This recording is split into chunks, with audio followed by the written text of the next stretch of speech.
அன்பு இதயங்களுக்கு காலை வணக்கம்.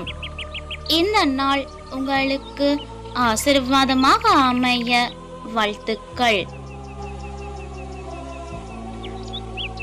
இப்புதிய நாளுக்கான ஆசீர்வாத இறைவசனம் 2 சாமுவேல் அதிகாரம் 22 இறை வார்த்தை 20.